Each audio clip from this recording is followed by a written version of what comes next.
آپ دیکھ پا رہے ہیں کہ یہ ہو کیا رہا ہے اس وقت؟ سچویشن یہ ہے کہ آپ لوگ جلسے کرنے پہ جا رہے ہیں، خان صاحب کہتے ہیں کہ ہم جلسے کرتے رہیں گے، دوسری جانب جو عدالت میں جواب جمع کرایا گیا حکومت کی جانب سے، کوئی اس سے بہتری کی امید کوئی نکلتی دکھائی دے رہی ہے؟ ایک امپریشن کیا آ رہا ہے اس جواب سے؟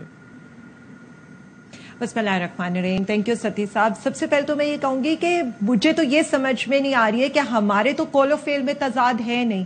ہم تو جو میڈیا پہ کہہ رہے ہیں، جو ٹاکس میں کہہ رہے ہیں، وہی ہم سپریم کورٹ میں باتیں جا کر جمع کرا رہے ہیں. دوسری طرف جو آپ یہ دیکھ رہے ہیں، وہ یہ دیکھ رہے ہیں کہ احساسات، جذبات، الفاظ سپریم کورٹ کے ساتھ اور ہوتے ہیں. سپریم کورٹ کی بلڈنگ سے نکلتے ہی یہاں پر آئی ڈونٹ نو، یا پارلیمنٹ میں بیٹھتے ہی، یا میڈیا ٹاک شوز میں بیٹھتے ہی، یا پریس کانفرنسز میں بیٹھتے ہی، یا اپنے جلسے بیٹھتے ہی، یہ جس طرح کی تقاریر کرتے ہیں، جس طرح کی قراردادیں پیش کرتے ہیں، یعنی ایک طرف یہ پارلیمنٹ کے اندر گریبان پکڑتے ہیں اور سپریم کورٹ کے اندر یہ پاؤں پکڑتے ہیں. وہاں پر یہ کہتے ہیں کہ جی ہم 3-4 کے فیصلے کو نہیں مانتے پارلیمنٹ میں، اور سپریم کورٹ کے اندر جا کر کے لوگ پیش ہوتے ہیں. مجھے یہ بتائیں، فاروق ایچ نائک نے فل کورٹ کی اپلیکیشن واپس لی تھی. اب پوری پی ڈی ایم اور قومی اتحاد جو ہے وہ کیا کہتے ہیں، جی فل کورٹ کیوں نہیں بناتے ہیں؟ اس کے علاوہ وہاں پر یہ مذاکرات کو مانتے ہیں، مذاکرات کی ٹیبل پر آ کر بیٹھتے ہیں. یہاں پر اس ساری چیز کے اوپر بات ہی نہیں کرتے کہ الیکشن کس دن ہوتے ہیں، اور وہاں پر جا کر اب سپریم کورٹ میں جا کر کہہ رہے ہیں کہ ہمیں مذاکرات کے لیے آپ اور ٹائم دے دیں. مجھے یہ بتا دیں یہ ساری باتیں کیا ہیں؟ سپریم کورٹ آف پاکستان میں چیف جسٹس آف پاکستان نے کہا ہے کہ آپ جو باتیں آخری پیشی کے اوپر کر رہے ہیں، کاش کہ آپ یہ میڈیا کھیلنے کی بجائے یہی آئینی بحث آپ سپریم کورٹ میں کرتے. آپ تو 4-3 کا پہاڑا سناتے رہے، آپ تو یہ نہیں ہمیں آ کر بتاتے رہے، اور آپ آ کر کہتے کہ ہم 21 ارب روپے تو دینے کو تیار ہیں، لیکن ہماری یہ لمیٹیشن ہے. آپ آئی ایم ایف کی باتیں ہمیں بتاتے ہیں، جس کو آج آئی ایم ایف خود نیگیٹ کر چکا ہے. یہ جس بجٹ کی کہانی وہاں پر سنا رہے تھے، وہ بھی آئی ایم ایف یہ بتا چکا ہے کہ ہمارا تو معاہدہ اس میں آپ کو شبہ جو ہے وہ آئی ایم ایف کی نیت پہ ہے یا ان کی نیت پہ ہے جو ابھی تک دال نہیں گل رہی؟ دیکھیں ستی صاحب، ہمیں تو انہی کی نیت کے اوپر ہے، کیونکہ ہم تو یہ جانتے ہیں کہ یہ تو چارٹرڈ آف اکانومی بھی کرتے ہیں، چارٹرڈ آف ڈیموکریسی بھی کرتے ہیں، اور بعد میں انہی کے لیڈران کہتے ہیں کہ معاہدے کوئی قرآن اور حدیث تو ہوتے نہیں ہیں. تو ہم یہ سمجھتے تھے، جو پوائنٹس ہم نے کہے تھے کہ آپ ایک الیکشن کی ڈیٹ دے دیں، اور جو آپ ہمارے ساتھ تحریری باتیں کریں گے وہ سپریم کورٹ آف پاکستان میں جمع دیں. اس میں کون سی دوسری بات؟ ہم تو ایک آئینی بحران کا حل نکالنا چاہ رہے تھے.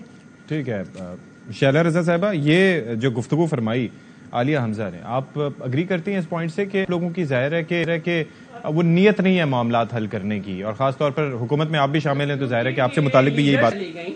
جی اب کیونکہ یہ لیڈرز تک چلی گئی، جی قرآن و حدیث کا تذکرہ بھی کیا، لیڈرز سے ہی شروع ہو جاؤں. جی اب کیونکہ یہ لیڈرز تک چلی گئی تو میں لیڈر سے ہی شروع ہو جاؤں. جس آدمی کی پہچان ہی یو ٹرن خان سے ہو، جس کے تمام بیانات پچھلے دکھا کے اس کے نئے بیانات کے اوپر مضحکہ کیا جا رہا ہو، وہ دوسروں کے لیڈرز کی بات کر رہی ہے. اچھا، لیکن ابھی کرنٹ سینیریو کی ہم بات کریں تو وہ یہ کہہ رہی ہیں کہ قول و فعل میں ہمارے تضاد نہیں، ہم تو جو سپریم کورٹ کے اندر کہہ رہے ہیں وہ باہر کہہ رہے ہیں. آپ انہیں اچھا ایکسپلین کر رہے ہیں، میں بھی بات خود کر سکتی ہوں. میں یہ کہنا چاہتی ہوں کہ پارلیمنٹ جو ہے اس کا فلور جو ہے وہ ہماری کانسٹیچوئنسی ہے. اچھا، ہم اس میں کچھ طے کر رہے ہیں، وہاں پہ جو قواعد و ضوابط ہیں اس کے حساب سے بات کریں گے. جب کورٹ میں جائیں گے تو کورٹ کے قواعد و ضوابط اس کے دائرے میں رہ کے جواب دیں گے، اور کوشش کریں گے کہ اداروں کو بھی ان کے دائرے یاد دلائیں. ورنہ بعد میں جیسے ایک ادارے نے اب کہا کہ ہم اے پولیٹیکل ہو جائیں گے، جب پاکستان پہ تھرڈ آپشن تھوپ کے سارے مسائل پیدا کر دیے، تو یہ نہ ہو کہ بعد میں کسی اور ادارے کو بھی مسئلہ ہو. تو ہمارا تو کام ہے، لیکن وہ تو اچھا فیصلہ تھا نا، وہ تو اچھا فیصلہ تھا، مناسب فیصلہ تھا. نہیں ہاں، دیر آیت درست آیت، انشاءاللہ کہ جلدی سب کو مزید آیت. تو میرا بات یہ ہے کہ اب جو ایک بات ڈیسائیڈڈ تھی، ایک بات ڈیسائیڈڈ ہوئی، ایک بات ڈیسائیڈڈ تھی، اور وہ یہ تھی کہ تمام پولیٹیکل پارٹیز جو کہ پی ڈی ایم میں ہیں اور ان کی الائی ہیں، ان سب کا یہ کہنا ہے کہ الیکشن ایک ہی دن ہوں گے، صوبائی اور نیشنل اسمبلی. لیکن کب ہوں گے؟ بات بالکل ڈیسائیڈڈ تھی اور اس پہ ہی جو ہے وہ پی ٹی آئی سے بات ہوئی. جب بات شروع ہوئی تو سب سے پہلے جو ایک اسٹیٹمنٹ آیا جس میں کہ دونوں طرف سے جو نمائندے تھے وہ بات کر ہی رہے تھے تو وہ عمران صاحب کا تھا, جس میں انہوں نے کہا کہ میں نے کہہ دیا ہے کہ 16 مئی کو اگر نہیں مانے تو پھر بات چیت کرنے کی ضرورت نہیں ہے. اس کے بعد تو راؤنڈز ہوتے رہے, تو پہلا حملہ وہاں سے ہوا. دوسری بات جو ہے وہ یہ ہے کہ دیکھیں جی اب 90 دن کی بات ختم ہو گئی, کیونکہ پہلی تاریخ جو تھی وہ 30 اپریل وہ 90 دن سے زیادہ کی تھی.